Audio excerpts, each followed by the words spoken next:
هذا فيديو تعليمي حول ميثاق القسم. كان يا مكان في مدرسة صغيرة وجميلة. اجتمع الأطفال في أول يوم دراسي ليتعرفوا على ميثاق القسم. كانت الأستاذة سلمى في انتظارهم بابتسامتها العذبة وقالت: أعزائي التلاميذ، اليوم سنتعلم كيف نحافظ على النظام في فصلنا ونكون أصدقاء جيدين. بدأت سلمى تشرح للأطفال بأصوات خفيفة وواضحة. قالت: أولاً، يجب أن نستمع إلى الآخرين حين يتحدثين.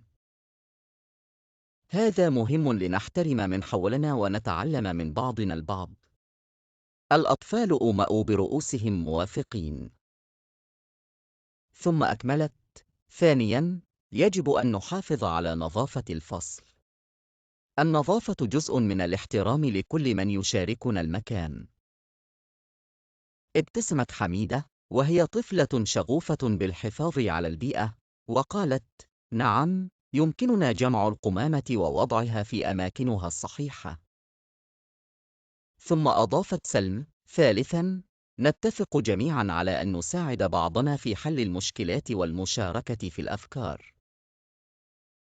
نظر أحمد إلى صديقه يوسف وقال: يمكننا العمل معاً في مشروع العلوم.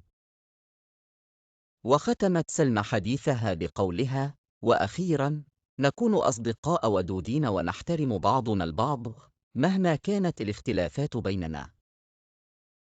سادت روح من التعاون والمرح بين الأطفال، وبدأوا يرددون ميثاق القسم بصوت واحد كل صباح قبل الدروس.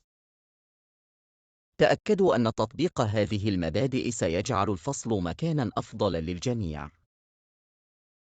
بذلك، تعلم الأطفال أن ميثاق القسم ليس مجرد كلمات، بل هو أسلوب حياة يجمعهم ويجعل كل يوم في المدرسة مليئاً بالمرح والفائدة.